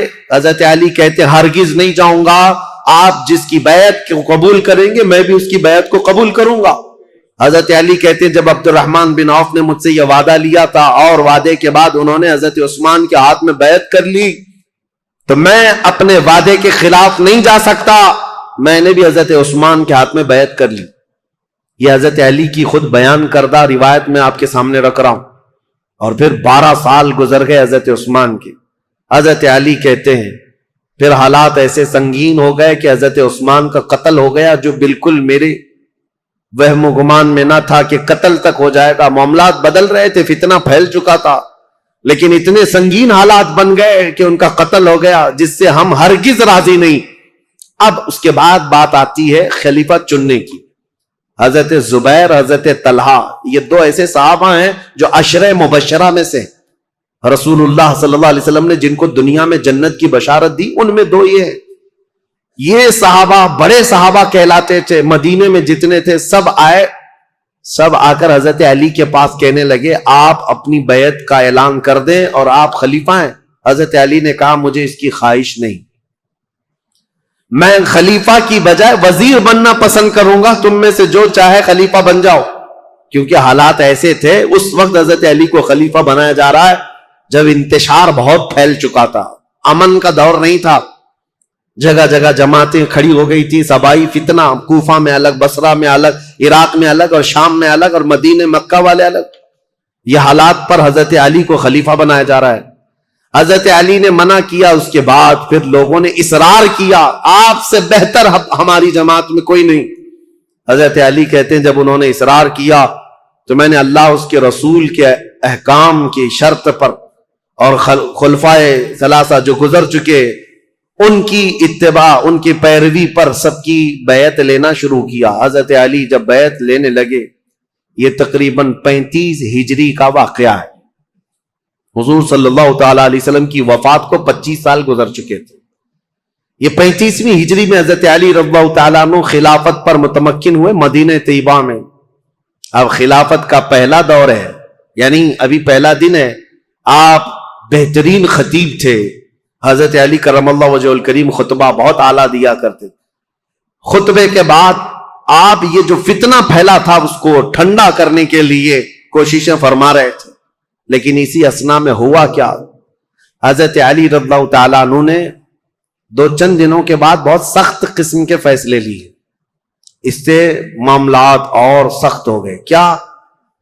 آپ نے ملک شام کے گورنر امیر معاویہ رضی اللہ تعالی جو 22 سال سے گورنر تھے حضرت عمر کے زمانے سے، حضرت علی یہ کہتے تھے کہ اب ان کو گورنری سے میں معزول کرتا ہوں، حضرت امیر معاویہ کو اور مصر کے گورنر کو اور کئی جگہ کے گورنروں کو ایک ساتھ معزول کرنے کے لیٹر آپ نے جاری کر دی، جبکہ جو اکابر صحابہ تھے اس میں حضرت ابو موسیٰ اشعری، حضرت عمرو بن عاص، کئی صحابہ آ کر آپ کو مشورہ یہ دے رہے تھے کہ اس وقت یہ فیصلہ لینا اچھا نہیں، حالات بہت بگڑے ہوئے، حضرت عثمان کا قتل ہوا ہے، پہلے آپ اپنی بیعت سب سے لے لیجئے، اس کے بعد ان کے معزول کرنے کا حکم جاری کیجئے۔ حضرت علی نے حالات کی سنگینی کے اعتبار سے یہ خط جاری تو کر دیا، لیٹر بھیج دیا، پھر میں کہتا ہوں ادب کا دائرہ ساتھ رکھنا ہے سنیوں، تولنا نہیں صحابہ کو ادھر ادھر، حالات جو ہوئے جیسے ہوئے، لیکن وہ رسول اللہ کے صحابہ ہیں، ان کے اختلافات یا ان کے مشاجرات کو بیان کرنا ہی حرام ہے، لیکن یہاں تاریخی سچائیاں تمہارے ذہنوں میں رہیں، اس لیے میں یہ عرض کر رہا ہوں تاکہ کوئی دوسرا چوہا آ کر کے تمہیں کبھی اس کے بارے میں کبھی اس کے بارے میں نہ بیان کرتے، جیسے حضرت امیر معاویہ کو ٹرول کرتے کرتے آج اتنی گندی باتیں کہنے لگ گئے لوگ جو حقیقت میں ہے نہیں۔ ہاں کچھ معاملات تو ہوئے ہیں لیکن ایسے نہیں ہیں۔ حضرت علی نے ان کی معزولی کا لیٹر جاری کیا، حالات سنگین ہو گئے، ظاہر سی بات ہے 22 سال سے وہ گورنر تھے، اب یہاں حالات یہ ہو گئے کہ حضرت امیر معاویہ نے سب سے پہلے یہ اعلان کیا کہ حضرت علی اب خلیفہ اگر ہو گئے ہیں تو ان کی خلافت کا پہلا کام یہ ہونا چاہیے جنہوں نے حضرت عثمان ابن عفان کو قتل کیا، پہلے ان قاتلوں کو پکڑ کر قصاص لینا چاہیے۔ خلیفہ اسلام کا قتل ہوا ہے، عام آدمی کا قتل نہیں ہوا ہے۔ خلیفہ اسلام کو قتل کرنے کا مطلب اسلام کے پلر کو ہلا دینا۔ حضرت امیر معاویہ شد و مت سے بہت زور شور سے یہ مطالبہ شروع کر دی، اور مطالبے میں بھی اتنا کہ حضرت امیر معاویہ نے مدینے ایک قاصد کو بھیجا اور حالات معلوم کر کے حضرت عثمان کا وہ جبہ منگوایا جس میں ان کی شہادت ہوئی تھی، وہ خون سے تر بتر تھا، حضرت عثمان جس میں شہید ہوئے تھے وہ جبہ موجود تھا، اور ان کی بیوی حضرت نائلہ اس وقت موجود تھی جو حضرت عثمان کے گھر میں ان کی انگلیاں کٹ گئی تھی، بیچ بچاؤ میں یا زخمی ہو گئی تھی، ان کی کٹی ہوئی انگلیاں اور حضرت عثمان کا جبہ حضرت امیر معاویہ نے دمشق ملک شام منگوایا۔ اب یہ جب چیزیں آئیں تو حضرت امیر معاویہ نے منبر پر رکھ کر کے لوگوں سے کہا خلیفہ اسلام کا بے دردی کے ساتھ قتل ہوا ہے، جبکہ جو وجوہات بتائی جا رہی ہیں وہ بہت چھوٹی ہیں۔ حضرت عثمان نے غلطی کیا کی تھی، ان کا جرم کیا تھا جس کی وجہ سے یہ قتل ہوئے؟ اور یہ جبہ جیسی ہی ملک شام میں پہنچا، ہنگامہ برپا ہو گیا، تقریباً 60,000 لوگ کھڑے ہو گئے یہ مطالبہ کرنے کے لیے کہ خلیفہ اسلام عثمان بن عفان کے قتل کا قصاص لینا ضروری ہے۔ جن لوگوں نے قتل کیا ہے خلیفہ اسلام کو، ان کا مطالبہ کرنا اپنی جگہ پر تھا۔ ظاہر سی بات ہے آج کے دور میں آپ کو بتاؤں، ملک کے پریزیڈنٹ پر کوئی حملہ کر دے یا ملک کے پی ایم پر کوئی حملہ کر دے تو پورے ملک کی عزت کا مسئلہ ہو جاتا ہے، عام چیز نہیں، اس کے لیے سیکورٹی بھی بہت رکھی جاتی ہے، اور اگر ہو گیا تو اس کے بعد حالات کیا ہوتے ہیں؟ جو نیا بیٹھے گا اس کے لیے سب سے پہلا مطالبہ یہی کیا جائے گا جن لوگوں نے ان کا قتل کیا پہلے ان کو پکڑو، یہ مطالبہ ہوتا ہے۔ ارے میاں پی ایم اور پریزیڈنٹ تو بہت دور کی بات ہے، ہمارے ہاں کوئی عام آدمی بھی مر جائے تو لوگ مطالبہ کرتے ہیں کہ قاتل کو پکڑو، کلر کون ہے اس کو سزا دو، یہ تو مطالبہ ہوتا ہی ہے، پروٹیسٹ ہوتے ہیں۔ تو حضرت امیر معاویہ کا مطالبہ بہت تیزی سے بڑھتا چلا گیا۔ اب دیکھیں میں حالات آپ کو سمجھا رہا ہوں، حضرت علی کے ساتھ کیا معاملات تھے۔ جیسے ہی مدینے میں آپ نے باغ ڈور سنبھالی، آپ کے لیے حالات یہ تھے کہ صحیح طریقے سے قاتل کون ہے یہ کسی کو معلوم ہی نہیں تھا، آج تک نہیں معلوم، تو کیونکہ اس گھر میں حضرت عثمان ابن عفان کی بیوی حضرت نائلہ اکیلی تھی، وہ بہت پردہ دار عورت تھی، انہوں نے بیان کیا حضرت علی کے سامنے کہ محمد بن ابو بکر چھت سے داخل ہوئے تھے، یہ تو میں نے دیکھا ہے، اور انہوں نے حضرت عثمان کی داڑھی بھی پکڑی تھی، لیکن حضرت عثمان نے ایک جملہ کہا تھا کہ تیرے باپ ابو بکر ہوتے تو یہاں تک تیری حرکت نہ ہو سکتی۔ یہ سن کر محمد بن ابو بکر چلے گئے اور دروازے پر کھڑے ہو کر وہ رو کر توبہ کرنے لگے لیکن ان کے ساتھ انجان 2 آدمی بھی آئے تھے. میں انہیں نہیں جانتی ہوں نہ پہچانتی ہوں کون لوگ ہیں. اور اس کے بعد حضرت نائلہ جو حضرت عثمان کی بیوی اس وقت جو موجود تھی وہ کہتی ہیں قتل ہونے کے وقت میں وہاں موجود نہیں تھی, قتل ہو گیا. حضرت علی کے سامنے یہ مقدمہ ہے, بڑا سخت ہے, کسی انجان کو قتل تو نہیں کر سکتے پکڑ کر کے پوری جماعت کو. ظاہر سی بات ہے آپ موب لنچنگ بھی ہو جاتی ہے تو اس پورے موب کو جو ہے نا سزا نہیں دیتے حکومت. پرٹیکولر ایک آدمی کون ہے جو مرڈر کیا ہے اس کو پکڑنا ضروری ہوتا ہے. موب کا جو حملہ ہوتا ہے یہ سب لوگ اس میں شریک ہوتے ہیں. سزائیں چھوٹی چھوٹی ہو سکتی ہیں لیکن مرڈر کا جو جرم ہے وہ سب پر نہیں آتا. اس وقت حضرت علی کے ساتھ یہ معاملہ تھا کہ حقیقت میں قاتل کون ہے یہ نہیں معلوم. تو سیدنا علی بن ابی طالب مدینے کے سارے صحابہ سے کہہ رہے تھے کہ میں بھی حضرت عثمان کے قتل کا قصاص لینا چاہتا ہوں لیکن قاتل پکڑ کر کے تو لائیں. لوگوں نے کہا یہ مصر کے لوگ تھے, بلوائی تھے, ان سب کو پکڑ کے سزا دیجیے. حضرت علی کہتے وہ ایسی جماعت سے جن پر میرا قابو نہیں ہے, ابھی ابھی خلیفہ بنے ہیں اور مصر میں نیا اسلام ہے.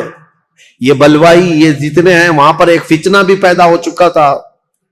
تو وہ جدت پسند لوگ تھے, نئے نئے قسم کے اسلام میں آئے ہوئے تھے. حضرت علی ان مصلحتوں کو دیکھ کر خون عثمان کا بدلہ لینے میں آپ نے فرمایا کہ اس کو بعد میں حالات کے ٹھنڈے ہو جانے کے بعد لیا جائے گا, بس بات اتنی تھی. لیکن غلط فہمی بڑھتی گئی اور یہ غلط فہمی کو ڈالنے والا کون تھا؟ اسی لیے میں نے کل آپ کے سامنے ایک نام بتایا تھا, عبداللہ بن سبا, ایران کا رہنے والا ایک یہودی جو اسلام میں آیا تھا. اس نے اپنا کام شروع کر دیا مدینے میں جا کر اور دیگر جگہ پر ملک شام میں لوگوں کو بھڑکانا شروع کیا.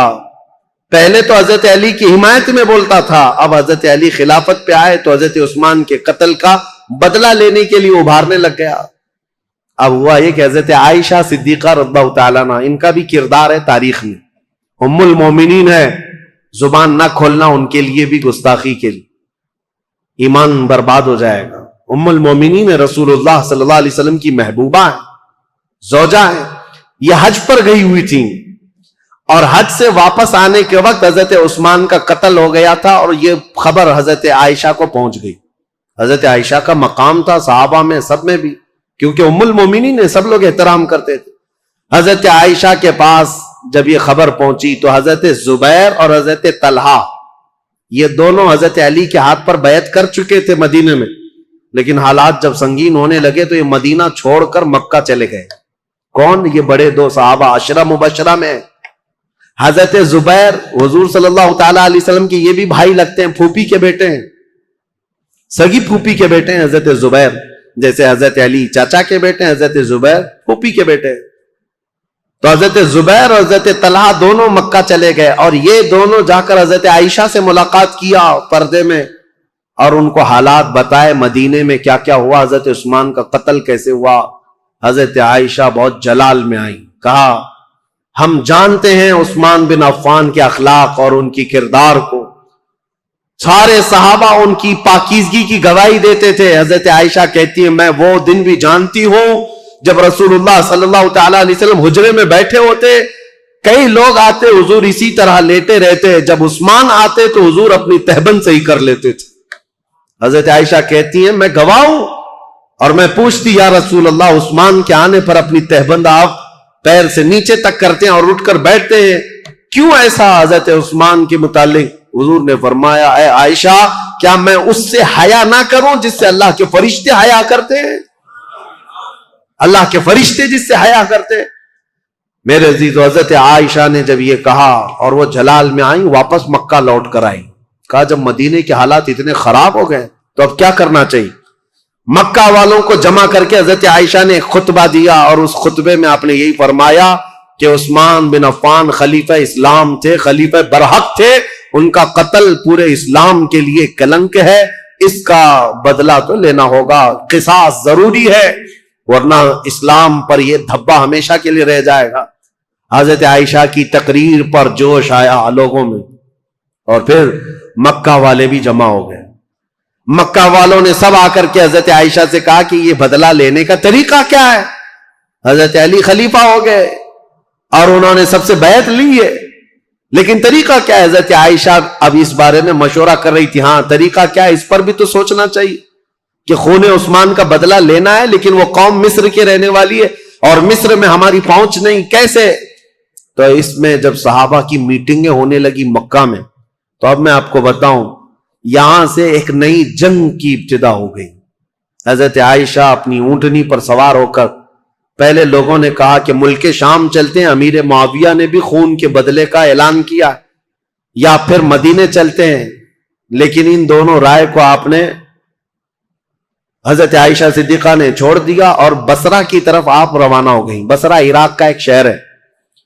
اس بیچ میں کئی ایسے محتاط صحابہ ہیں جو اس جنگ میں شامل نہیں ہوئے۔ حضرت عائشہ جب جانے لگیں، کیونکہ میٹنگیں اتنی ہو گئی تھیں، اور جب لوگ یہ کہنے لگے کہ یہ بدلہ لینا تو خلیفہ وقت کا کام ہے، تو حضرت علی اس وقت بدلہ قصاص لینے پر تیار نہیں تھے، یا یہ فرما رہے تھے کہ ابھی اس قوم سے ہمارا پالا نہیں ہے، یا اس قوم پر ہمارا قابو نہیں ہے، ہم بعد میں بدلہ لیں گے۔ لیکن یہ مطالبہ شدت اختیار کر گیا۔ اب حضرت علی کو مدینے میں بھی آ کر خبر پہنچ گئی کہ حضرت عائشہ لوگوں میں جمع ہو گئی اور انہوں نے خون عثمان کا قصاص لینے کا اعلان کر دیا، اور حضرت علی کو یہ بھی خبر مل گئی کہ امیر معاویہ کو جو ہم نے خط لکھا تھا، حضرت امیر معاویہ نے بدلے میں خط بھیجا جو بالکل خالی تھا، کچھ بھی لکھا ہوا نہیں تھا۔ حضرت علی سمجھ گئے معاملات سنگین ہے، یعنی امیر معاویہ نے وہاں سے اعلان یہ کر دیا ہے کہ پہلے خون عثمان کا بدلہ لیا جائے گا، بعد میں حضرت علی کی بیعت اور خلافت کا معاملہ ہوگا۔ اب یہ بظاہر ٹکراؤ والی صورت ہے، ایک طرف سے مطالبہ ہے شدت سے بدلہ لینے کا، اور ایک طرف حضرت علی مصلحت کو دیکھ رہے تھے، حکمت کو دیکھ رہے تھے۔ اس وقت حضرت علی کہتے ہیں اس خانہ جنگی کو، جس کو کہتے ہیں گرہ یدھ، اپنے اندر چلنے والی جنگ کو اگر خاتمہ نہ کیا جائے تو اس کا بہت بڑا نقصان اٹھانا پڑے گا اور ہمارا شیرازہ منتشر ہو جائے گا۔ حضرت علی مدینے میں لوگوں کو جمع کرتے ہیں، چلو ہم اس معاملے کو ٹھنڈا کریں گے۔ جب سب لوگ جمع ہوئے حضرت علی کے ساتھ، حضرت علی اب کوفہ کی طرف روانہ ہو گئے۔ حضرت علی کے ساتھ اس وقت 10,000 لوگ تھے۔ میرے عزیزو، جب 10,000 لوگ ادھر ہیں، حضرت عائشہ کے ساتھ شروع میں 3,000 تھے، پھر راستے میں کئی لوگ شامل ہوئے، وہاں پر بھی 10,000 کی تعداد۔ اب 10,000 کی تعداد جب ہوئی تو اس میں سارے مخلصین نہیں تھے، کئی فتین بھی شامل تھے، ادھر بھی ادھر بھی، سبائی فتنے کے لوگ ادھر بھی تھے ادھر بھی تھے۔ اب حضرت علی رضی اللہ تعالیٰ عنہ یہاں سے نکلے ہیں اور مسلمانوں میں یہ بات پھیل گئی کہ 2 جماعتوں میں جنگ ہونے جا رہی ہے، ایک طرف حضرت عائشہ، ایک طرف حضرت علی۔ یہاں تک کہ روایت میں موجود ہے جب حضرت عائشہ اپنی اونٹنی پر بیٹھ کر کے مکہ سے نکل رہی تھی تو اس دن کو یوم الخیب کہا گیا ہے، یعنی یوم گریہ۔ سارے مکہ والوں نے اس دن اتنا روئے تھے، سارے مکہ والے، جتنا وہ کہتے ہم نے کبھی رویا نہیں، کہ ان کو شدت سے غم تھا کہ آج نوبت یہاں کو پہنچی کہ مسلمانوں کی 2 بڑی جماعتیں ٹکرانے جا رہی ہیں، ایک طرف ام المومنین عائشہ صدیقہ، ایک طرف مولا کائنات علی بن ابی طالب۔ ابھی امیر معاویہ کا معاملہ ہی نہیں آیا۔ حضرت عائشہ چل کر کے گئیں، بصرہ پہنچ گئیں۔ اس میں حضرت زبیر بھی ہیں، حضرت طلحہ بھی ہیں، 2 بڑے صحابہ ہیں، 10 مبشرہ۔ ادھر حضرت علی کے ساتھ جو 10,000 صحابہ ہیں، اس میں حضرت عمار بن یاسر، مقداد بن اسود، بلال حبشی، کئی صحابہ حضرت علی رضی اللہ تعالیٰ عنہ کے ساتھ، حضرت سلمان فارسی، یہ لوگ ہیں۔ نکلے ہیں، جنگ کی نیت تو نہیں تھی، معاملات کو دیکھا جائے گا اور سامنے بیٹھ کر کے کچھ کیا جائے۔ اب حضرت علی کوفہ گئے تو وہاں حضرت ابو موسیٰ اشعری تھے، یہ بھی بڑے صحابی ہیں جنہوں نے بعد میں چل کر صلح کرائی۔ یہ کوفہ والوں میں بیان کر کر کے لوگوں کو یہ کہہ رہے تھے کہ اے لوگوں، اپنا ایمان بچانا، آخرت بچانی ہے، تلواریں اپنے نیام میں رکھو، کوئی اپنے گھر سے نہ نکلے، کوئی ان جنگوں میں شرکت نہ کرے۔ حضرت ابو موسیٰ اشعری تو لوگوں کو منع کر رہے تھے۔ پھر حضرت علی کوفہ پہنچ گئے۔ یہ کوفہ پہنچنے کی وہی تاریخ ہے کہ جب حضرت علی کوفہ پہنچے تو پھر اس کے بعد مدینے دوبارہ تشریف نہیں لائے۔ یہاں سے حضرت علی کی خلافت کا باضابطہ جو دور کوفہ جو دارل عاصمہ دارل خلافہ بنا اسلام کا، حضرت علی جب وہاں آئے تو لوگوں کو آپ کی فوج میں شامل کیا گیا. حالات سنگین ہو رہے، طاقت کے بلبوتے، طاقت کے زور، اس کو ٹھنڈا کرنا چاہیے.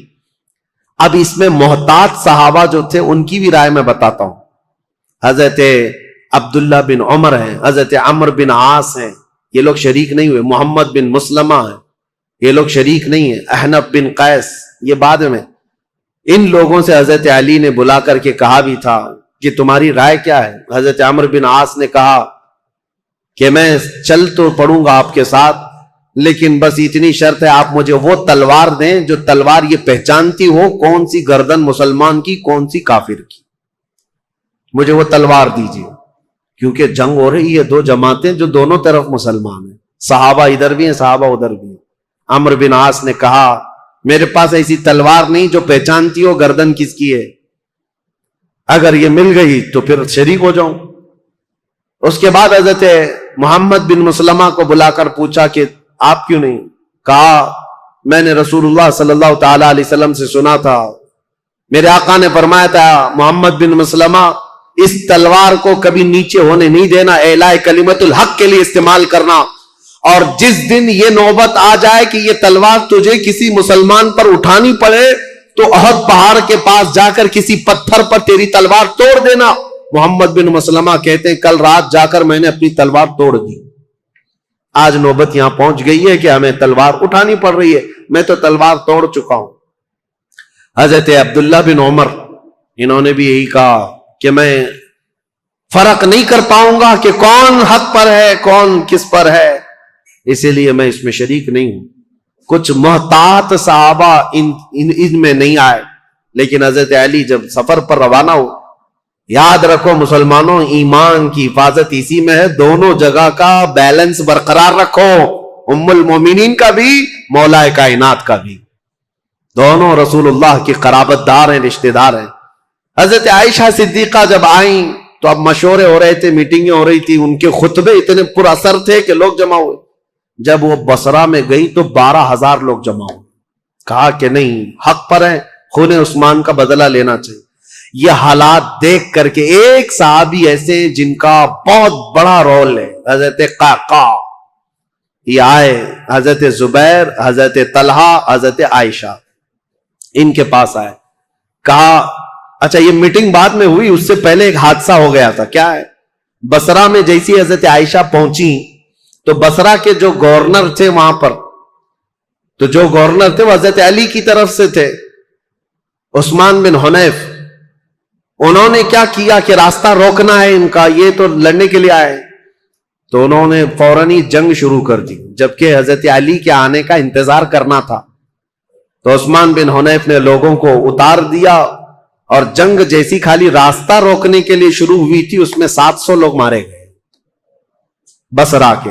اب ظاہر سی بات ہے جب بصرہ میں اتنا بڑا قتل ہو گیا تو جو 12,000 لوگ تھے ان میں سے 6,000 لوگ پھر گئے. کہا یہ تو اپنے ہی لوگوں کا قتل ہو رہا ہے، یہاں اپنے ہی لوگ مر رہے. تو 6,000 لوگ جب چھوڑ دیے تو حضرت عائشہ کے پاس رات میں حضرت قعقاع آئے. حضرت عائشہ تھی، حضرت زبیر، حضرت طلحہ، یہ تینوں بڑے لوگ بیٹھے تھے. حضرت قعقاع آئے اور کہا دیکھیں کیا حالات بدلتے ہوئے یہاں تک نہیں پہنچے، آپ لوگ تو نکلے تھے عثمان بن عفان کے قتل کا بدلہ لینے کے لیے، لیکن مسئلہ یہاں تک پہنچ گیا کہ جو گورنر بصرہ کے ہیں انہوں نے راستہ روکا، اور ان کے راستہ روکنے کی وجہ سے جو جنگ ہوئی اس میں 700 لوگ مارے گئے. اب ان 700 لوگوں کے مارے جانے کا بدلہ اب کس سے لیا جائے گا؟ ان کا قصاص کس سے لیا جائے گا؟ اب آپ کے ایک ایک فوجی سے وہ قصاص لینا پڑے گا، اتنے مر گئے. تو ڈائیورٹ ہو جائے گا مسئلہ، کہاں آپ کس کام کے لیے نکلے تھے اور کس کام میں آ گئے. کل کو اگر گورنر بصرہ کے عثمان بن حنیف کا قتل ہوتا ہے تو پھر یہ مطالبہ بدل جائے گا. اب آپ کے بارے میں بھی لوگ یہ کہیں گے تم تو نکلے تھے عثمان بن عفان کے قتل کا بدلہ لینے کے لیے، لیکن تم نے اپنے ہاتھوں سے بصرہ کے گورنر کا قتل کیا، اب ان کا قصاص ہم آپ سے لیں گے، بات تو برابر ہو جائے گی. حضرت قعقاع کی یہ باتیں اتنی اثر کر گئیں، حضرت عائشہ نے کہا قعقاع جو کہتے ہیں بالکل سچ ہے، ہمیں جنگ نہیں کرنی چاہیے.